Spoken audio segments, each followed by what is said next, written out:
scripture this morning is Mark 1:16 through 20, and you will find it in your Pew Bible on page 1424. That's a lot of pages.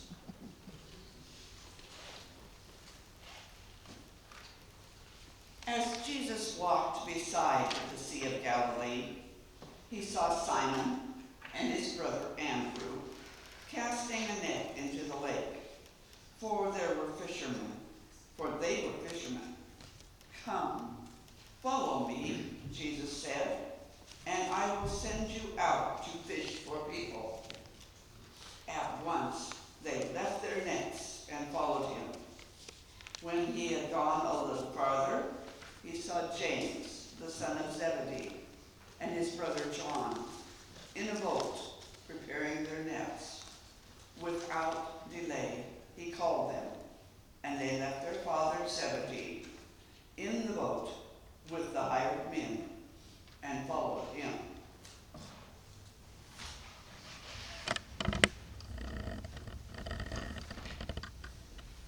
Last week I asked us to consider how do we submit or yield or surrender to God. This week is how do we yield, submit, or surrender to Jesus?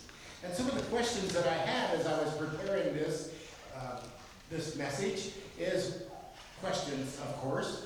What does it mean to submit or yield to Jesus? We know that God says he is God. He is great. He is creator of all. He sustains us. He heals us. He makes us complete. He is God. And we are to submit to him.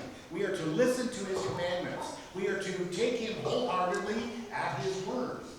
And yet, does Jesus ask us to submit to him? Do we understand what he demands of us? Do we know that Jesus demands something from us? I think I tend to forget that. I'm more focused on God and his demands than I am on Jesus and his demands. And I wonder, is Jesus a gentler version of God? When Jesus as man walked this earth, he was God. When Jesus went into the tomb, he was God. When he rose from the tomb, he was God. When he ascended to heaven, he was still God. So everything that God says, Jesus says. Because we read in the New Testament, the only words that Jesus speaks are God's words. So therefore, he demands. He is not a gentler version of God. The following verses found in the book of John shows us Jesus' power and strength. So we will be looking at some other scriptures this morning as well. We will be looking at John 14:6. If you want to write these down on your bulletins, take them home later, and maybe study them a little bit. Also Matthew 18:20.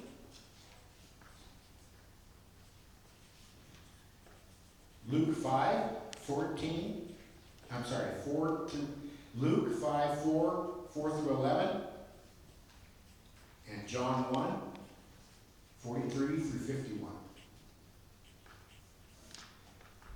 John 14:6 says, Jesus answered, "I am the way and the truth and the life. No one comes to the Father except through me."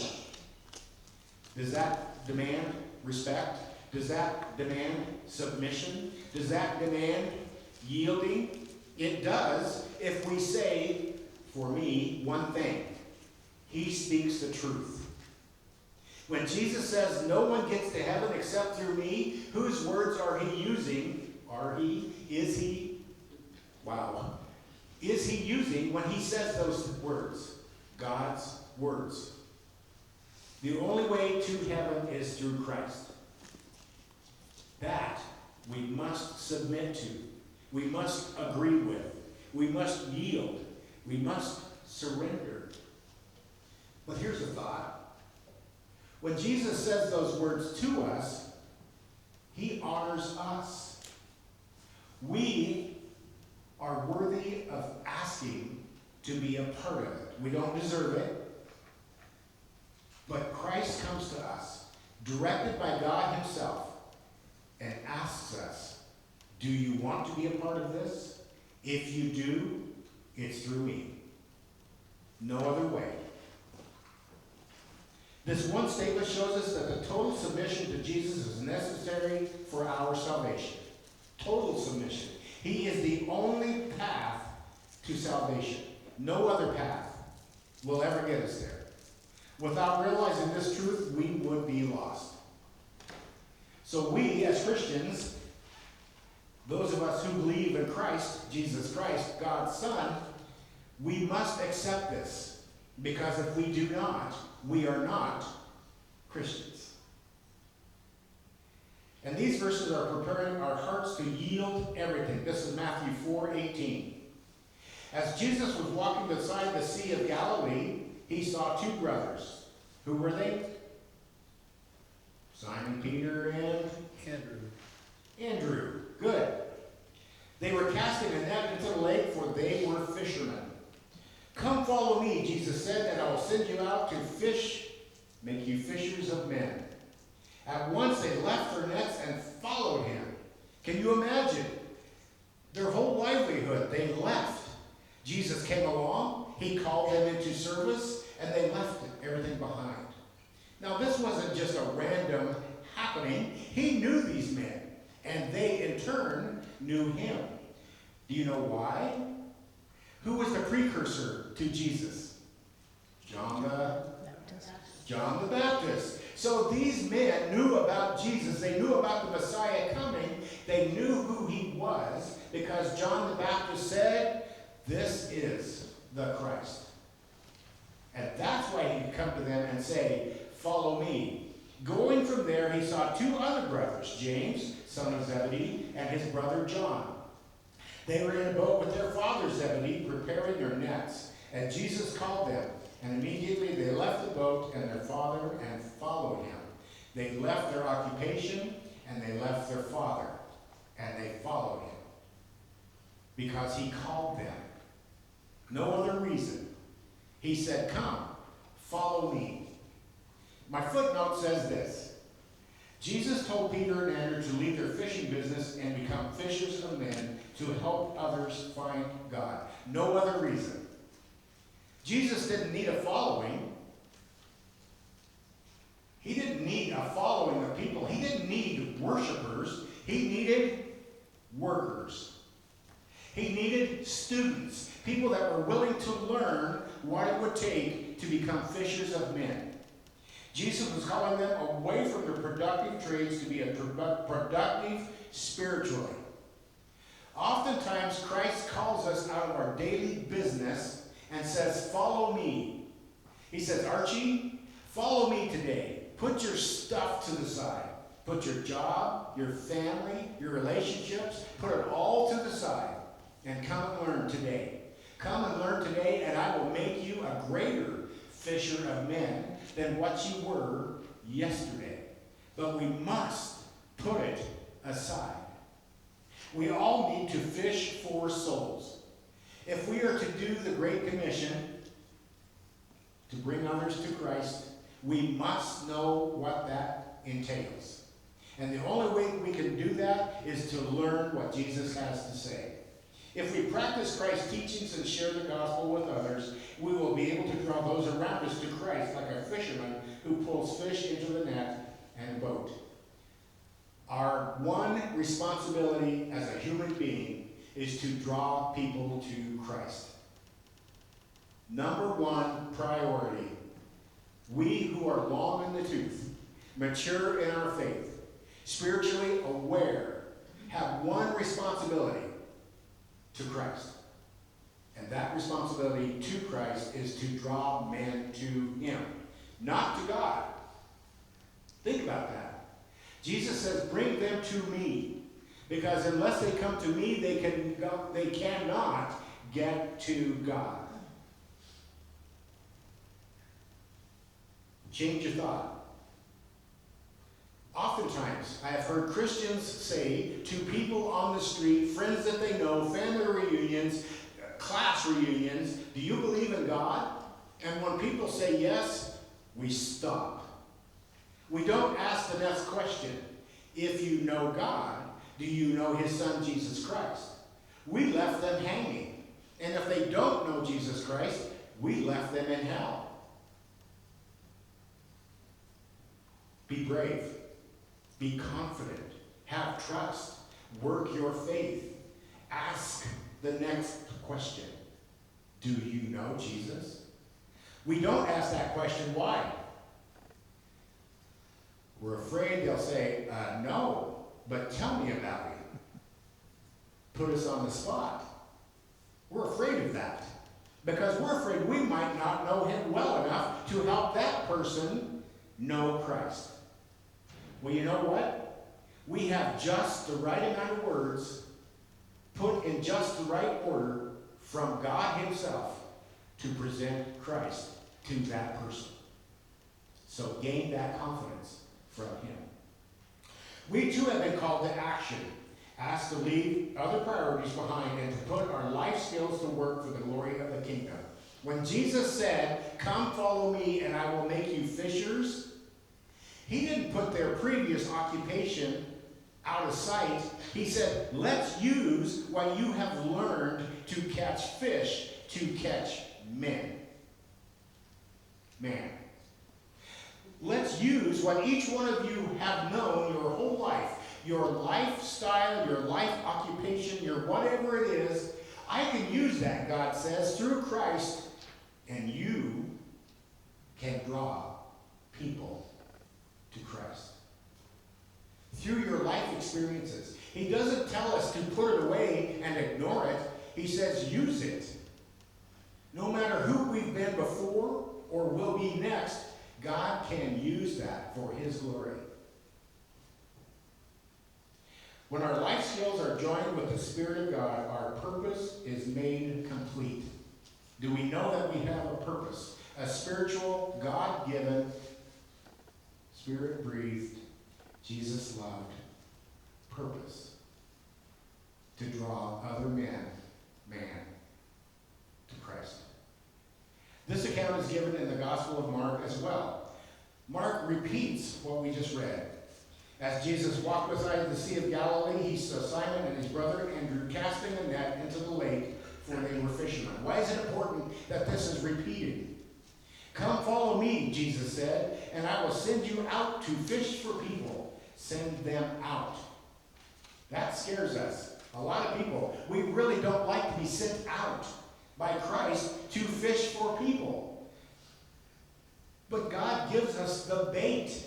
He gives us the hook. He gives us the net. He gives us every single tool we need to draw people to Christ. Everything we need. At once they left their nets and followed him. Can you imagine the bravery, the courage that took to walk away from the way they made their livelihood? Because it wasn't just about the men, it was about their families. Their mother and probably their grandmother, their parents, grandparents, their children, their wife, maybe their grandchildren, depended on them and their livelihood. And Christ said, put that aside for a while, and I will increase. I will increase you. I will give you more knowledge. I will give you more wisdom. I will give you more discernment. I will give you more hope and joy. I will give you everything you need to draw people to Jesus Christ. When he had gone a little further, he saw James, son of Zebedee, and his brother John in a boat preparing their nets. Jesus met them as they were preparing for their life, for their daily work activity. He saw them where they were, and he met them there. Without delay, he called them, and they left their father Zebedee in the boat with the hired men and followed him. They did not leave their father helpless and hopeless and destitute. They could leave because he had hired men. We are not being called to leave our life and leave somebody in a lurch. That's not what we're called to do.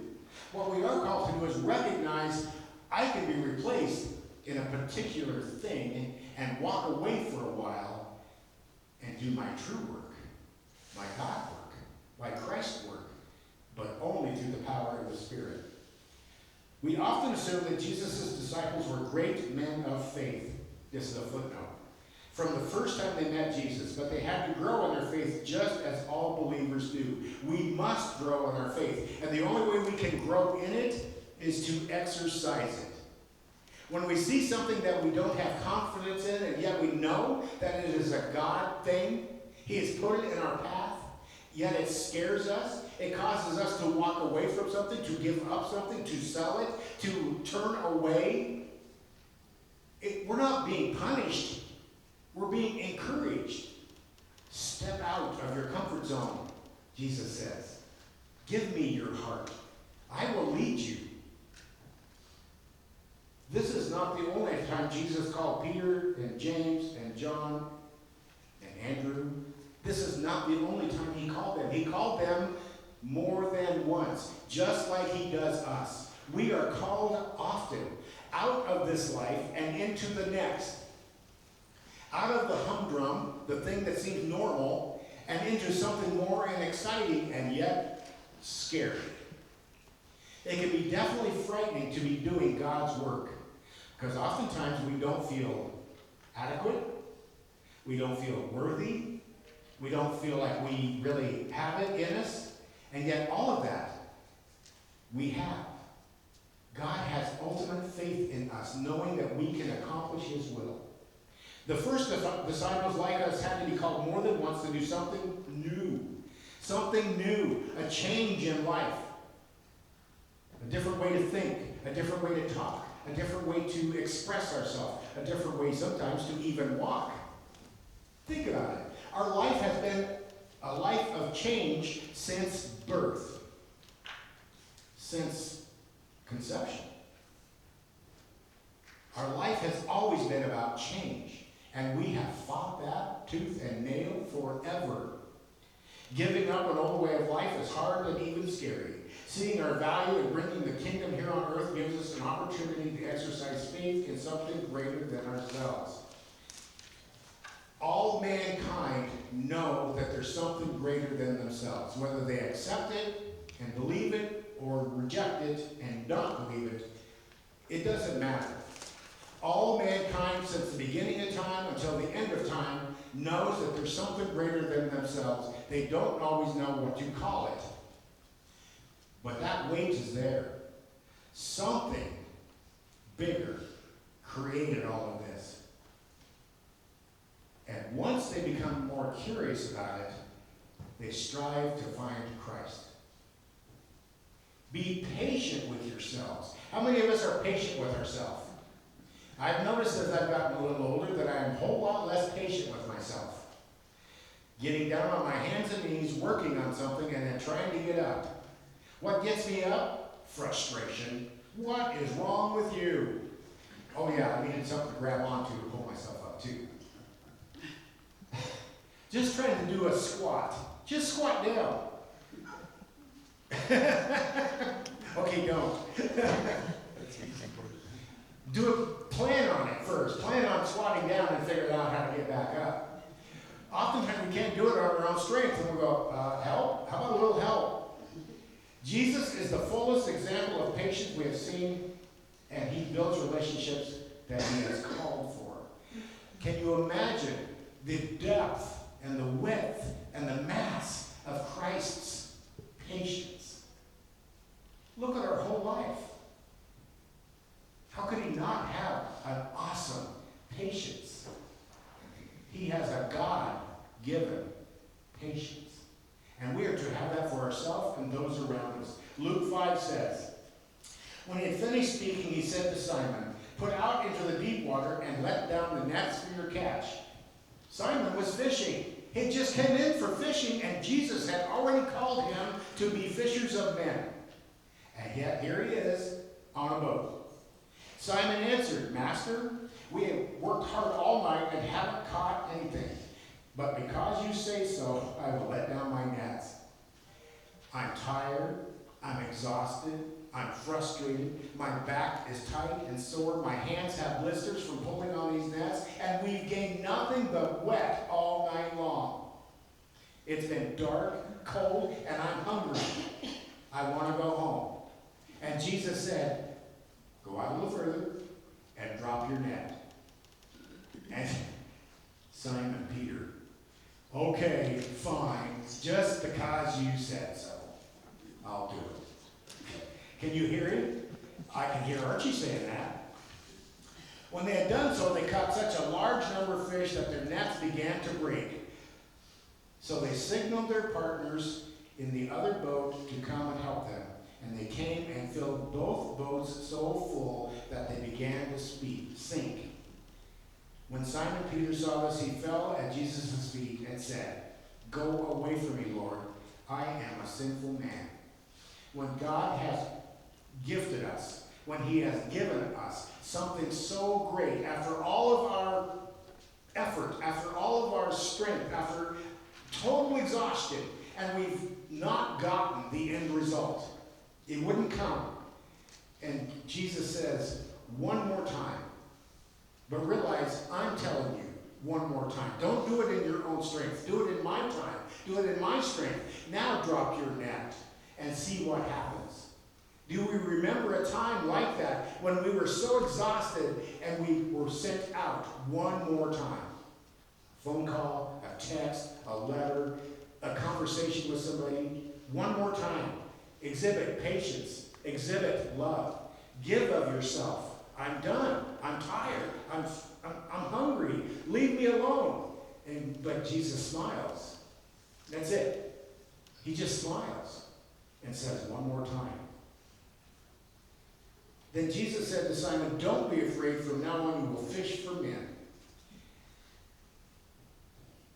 The footnote says, Peter was awestruck at this miracle, and his first response was to feel his own insignificance in comparison to man's greatness. To this man's greatness.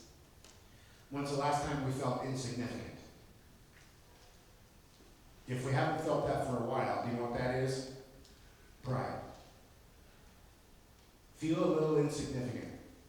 Peter knew that Jesus had healed the sick and driven out the demons. We've seen these miracles happen before, but he was amazed that Jesus cared this about his day-to-day routine.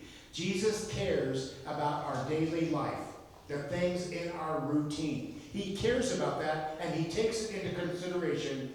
And Jesus understood his needs. He understands us. God is interested not only in saving us, but also in helping us in our daily activities. There are two requirements for coming to God. Like Peter, we must recognize our own sinfulness. We know that we are sinners. That does not stop us from coming to God because of Jesus. Then, like these fishermen, we must realize that we can't save ourselves. I cannot save myself. If we know that we need help, and if we know that Jesus is the only one who can help us, we will be ready to leave everything and follow him. The only way to heaven is what? Jesus. No matter what else I do, if I don't do everything I do in the name of Christ, heaven is not mine. Today, we, as a congregation, believe in Jesus Christ. We live in Jesus Christ. We have faith in Jesus Christ. God sent him to die for me. We just took communion. We just talked about it. We broke bread. We drank wine. Well, grape juice. We did that. We better not have done it just out of convenience and repetition and habit. Our heart must be correct when we partake in this. Celebrate. Find joy. Yes, we want to be a little somber about it, but come to the celebration. God in his great love provides all our needs so that we do not rely on the world to fill the void. Every man that does not know Jesus Christ has a void in their heart. That's why there's addiction. That's why there's so many things going on. That people are so dissatisfied. That's anxiety and depression. There's all of these things that want to take our complete focus off of Jesus Christ. A void. But when we feel it, those things don't always go away, but we learn how to deal with them. Not on our own, through the power of Christ that works in us. Remembering all these things God has done from our first memories to today will help our faith grow as we extend our hands and hearts to his great work. And his great work, Jesus Christ's great work, is to bring man to God. He brings salvation to all mankind that will choose him and follow his path to God. That's his great work. When our eyes are open and our hearts are watchful, eyes open and hearts watchful, we will see many miracles. These remind us that even though we are sinners, we are saved by Jesus' sacrifice. Do we have faith in that? This encourages us to leave it all behind, knowing our path, life has been prepared for us, this calling. There's so much more, and I've run out of time. But I want us to know, we are to submit, surrender, yield, give everything to Jesus Christ. Because he is God. It's that simple. We must submit and give ourselves to God through Christ.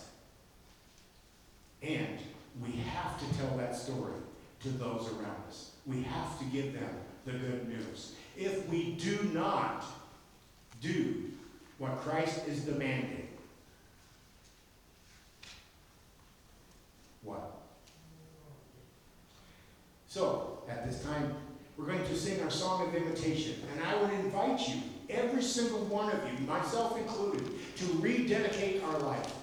You don't have to come forward to do that. Sit there, stand there, whatever. Rededicate your life to Christ. Submit to him. Give yourself to him, that you might do his will, the Father.